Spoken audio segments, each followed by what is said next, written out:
Hello everyone. आज का topic हमारे पास क्लास 11 से है और यूनिट एंड डायमेंशन से है। आज हम एक क्वेश्चन करने वाले हैं जो है हमारे पास यूनिट कन्वर्जन से, मतलब यूनिट सिस्टम होते हैं एमकेएस, सीजीएस, एफपीएस, इनको आपस में कन्वर्ट करने से। तो देखते हैं कैसे है क्वेश्चन, क्या है देखते हैं। तो density of mercury is in CGS system is 13.6 gram centimetre power में -3, मतलब ग्राम पर centimetre cube. What will be the it's value in MKS system, मतलब हमें जो वैल्यू दी गई है वो सीजीएस सिस्टम में दी हुई है और ये जो सिस्टम है वो नॉन सिस्टम है और ये जो एमकेएस है वो अननोन है, अननोन सिस्टम है। तो हमें इसमें इस टाइप के क्वेश्चन में क्या करना चाहिए, सबसे पहले नॉन सिस्टम और अननोन सिस्टम इसको पहचानना चाहिए। सेकंड, हमें जो वैल्यू दी हुई है वो वैल्यू n1 की होगी। अभी हम फॉर्मूला लिखेंगे, उसमें ये सारी वैल्यू पुट करनी होगी। तो वैल्यू ये है। अगर हम बात देखें तो यूनिट और जो न्यूमेरिकल वैल्यू है उनका जो प्रोडक्ट रहता है वो बिल्कुल सेम रहता है। हम ये कह सकते हैं n1 numerical value into unit यानी कि u1 और n2 यानी कि सेकंड की न्यूमेरिकल वैल्यू और उसकी यूनिट बराबर रहती है। तो देखते हैं हमारे पास जो फॉर्मूला है वो है n2 equals to n1, n2 equals to n1 और यहाँ पे आ जाएगा हमारे पास m1 अपॉन m2 पावर में a, l1 upon l2 power में b और t1 अपॉन t2 पावर में c। जहाँ पे जो फिजिकल क्वांटिटी है उसकी एबीसी क्या है, डायमेंशंस है, ठीक है। n1 क्या है, नॉन वैल्यू है जो अकॉर्डिंग टू क्वेश्चन 13.6 है। n2 क्या है, अननोन वैल्यू है जो हमें फाइंड करनी है क्वेश्चन के हिसाब से। यहाँ पे एमकेएस सिस्टम में ये जो मर्क्यूरी की डेंसिटी है वो क्या होगी वो अपने को फाइंड करनी है। अब ऊपर जो भी चीज़ें लिखी हुई है m1, l1 और t1 ये सारे नॉन सिस्टम में है, ठीक है। तो यहाँ पे देखते हैं नॉन सिस्टम कौन सा है।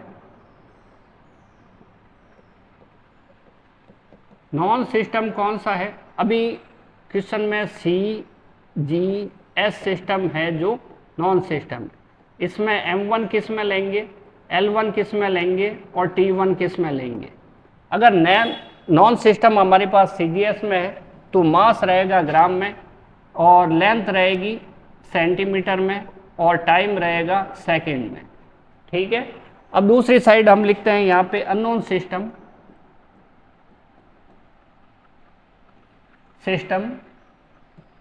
तो अननोन सिस्टम के अंदर क्या है कि हमारे पास ये एमकेएस है, हमें क्या बोला गया है कि वैल्यू फाइंड करनी है इन एमकेएस सिस्टम। तो एमकेएस सिस्टम अननोन है तो हम यहाँ लिख देते हैं एमकेएस और एमकेएस सिस्टम में मास m2 है, लेंथ l2 है और टाइम क्या है, t2 है। तो देखें मास एमकेएस सिस्टम में होता है किस में, केजी में, किलोग्राम में। तो हम यहाँ पे किलोग्राम लिख देते हैं। l2 किस में होता है, लेंथ जो है वो मीटर में होगी एमकेएस सिस्टम में, तो हम यहाँ मीटर लिख देते हैं। और टाइम एमकेएस हो, सीजीएस हो एंड या फिर एफपीएस हो, सब में जो टाइम रहता है वो सेकंड में रहता है। ये सारा माइंड में पूरा सेटअप करने के बाद फिर देखते हैं फिजिकल क्वांटिटी कौन सी है। ये हमारे पास डेंसिटी है। अगर डेंसिटी है तो डेंसिटी की हम डायमेंशन फाइंड करेंगे और वो डायमेंशन वैल्यू बताएगी किसकी, ए, बी एंड सी की। तो यहाँ पे हमारे पास ए, बी और सी देखना है, उसके लिए देखें डायमेंशन किसके लिए, तो डेंसिटी वो होता है मास पर वॉल्यूम। तो density D equals to mass के लिए m1 और वॉल्यूम के लिए l3। तो इसकी डायमेंशन अपने पास हो जाती है m1 l-3 और t कितना रहता है, 0 रहता है। तो यहाँ से कंपेयर करेंगे तो a की वैल्यू हमारे पास हो जाएगी 1, b की वैल्यू हो जाएगी ये -3 और c की वैल्यू हो जाएगी कितनी, 0। तो हमारे पास इसमें जो भी चीज़ें दी हुई है सबकी वैल्यू आ चुकी है। अब हमें क्या करना है, ये सारी वैल्यू इसमें पुट कर देना है। तो हम क्या करते हैं, ये फॉर्मूला एक बार वापस लिख देते हैं। एक बार ये फॉर्मूला वापस लिख लेते हैं। n2 इक्वल्स टू n1 और M1 upon M2, L1 upon L2 और T1 अपॉन T2 और पावर में A, B एंड C सब की वैल्यू पुट करनी है और N2 की वैल्यू हमें फाइंड करनी है। ये है अपने पास 13.6, ये हमारे पास है 13.6, तो हम यहाँ 13.6 लिखते हैं और जो वैल्यू हमें पता है ए बी सी की वो वैल्यू है हमारे पास 1 -3 एंड 0, 1 -3 एंड 0 और मास ऊपर लिखा हुआ है MKS सिस्टम और ऊपर लिखा हुआ है क्या 111 यानी कि नॉन सिस्टम और वो है ग्राम सेंटीमीटर एंड सेकंड। ध्यान रखना है मास ग्राम में, ये सेंटीमीटर में और टाइम किस में, सेकंड में। नीचे जो सिस्टम है वो कौन सा है, MKS सिस्टम और ये है अननोन सिस्टम। अननोन सिस्टम में ये रखते हैं केजी और ये रखते हैं मीटर और ये रखते हैं सेकंड। सेकंड से सेकंड कैंसिल, हमारे पास बचा N2 इक्वल्स टू 13.6, ये तो है ही। हम लिखते हैं ग्राम और ये जो है हमारे पास केजी और पावर में 1 लिखने की वैसे रिक्वायरमेंट नहीं है। और अब यहाँ पे हम क्या काम करते हैं, ये -3 है इसको +3 कर लेते हैं और अगर +3 कर लेते हैं तो ये मीटर है और ये सेंटीमीटर।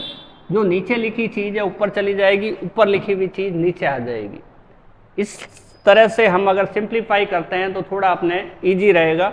और ये जो बचा हुआ है हमारे पास 1, इसकी पावर 0, 1 की पावर 0 होती है, उसकी वैल्यू भी कितनी होती है, 0 ही होती है। तो N2 इक्वल्स टू हमारे पास रहेगा 3.6 और ये है ग्राम और ये है केजी, ठीक है। और ये है ग्राम और केजी, ये हटा के हम इसकी वैल्यू पुट कर सकते हैं। ग्राम तो ग्राम रहेगा और ये जो केजी है उसकी जगह हम 1000 ग्राम लिख सकते हैं, 1000 ग्राम। ग्राम से ग्राम कैंसिल हो जाएगा। मीटर की जगह 100 सेंटीमीटर लिख सकते हैं, सेंटीमीटर से सेंटीमीटर कैंसिल हो जाएगा, पावर रहेगा 3 और इंटू 1 की पावर 0 होता है, उसकी वैल्यू कितनी होती है, 1 होती है। इसलिए 1 मल्टीप्लाई में लिखने की रिक्वायरमेंट नहीं है, ज़रूरत नहीं है। 13.6 ग्राम से ग्राम कैंसिल तो 1/1000 रहेगा मल्टीप्लाई में। यहाँ पे सेंटीमीटर से सेंटीमीटर कैंसिल अगर होते हैं तो हम देखते हैं 100 की पावर कितनी है, 3 है, तो हम 100 को 3 बार लिखते हैं, 100 मल्टीप्लाई 100 और साथ में और मल्टीप्लाई 100, 1 को लिखने की ज़रूरत नहीं। ये 2 0 से 2 0 कैंसिल हो गए, 1 0 से 1 0 कैंसिल हो गया, तो हमारे पास बचा क्या, N2 इक्वल्स टू 13.6, ठीक है। और साथ में बचा मल्टीप्लाई 10⁻3, 1 2 एंड 3। तो इस टाइप से हम क्या देखते हैं कि हमारे पास जो वैल्यू मिली है MKS सिस्टम में वो मिली है हमारे पास 13.6।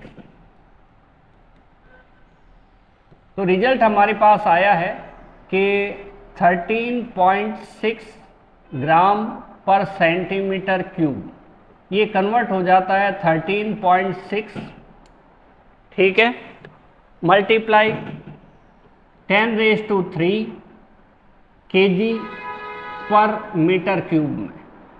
तो MKS सिस्टम में इसकी वैल्यू कितनी रह जाएगी, 13.6 इंटू kg पर मीटर क्यूब, 13.6 इंटू 10⁻³ रहेगा। तो ये था अपने पास यूनिट एंड डायमेंशन से एक क्वेश्चन जो यूनिट कन्वर्जन पे आधारित था। इसी टाइप के और क्वेश्चन भी हम प्रैक्टिस कर सकते हैं। मेथड बिल्कुल सेम ही रहेगा। अपने को क्या करना है कि नॉन सिस्टम जो होता है वो ऊपर की साइड रखना है या नीचे की साइड रखना है, ये रखना ऊपर की साइड। तो M1 L1 और T1 जो रहेगा नॉन सिस्टम के लिए रहेगा और अननोन सिस्टम कहाँ रखना है अपने को, नीचे की साइड। M2 L2 और T2 जो है ये सारे कहाँ रहेंगे, अननोन सिस्टम है तो नीचे की साइड रहेंगे। बस ये ध्यान रखना है। MKS को CGS में, CGS को MKS में, या इसको FPS में, इस तरह से किसी तरह से भी चेंज कर सकते हैं। प्रॉब्लम कहाँ आती है, बस हमें ये वैल्यू याद रखनी है जो इतनी सिंपल है कि इजीली याद हो जाती है। तो उम्मीद है ये वीडियो आपके लिए काफ़ी हेल्पफुल रहा होगा।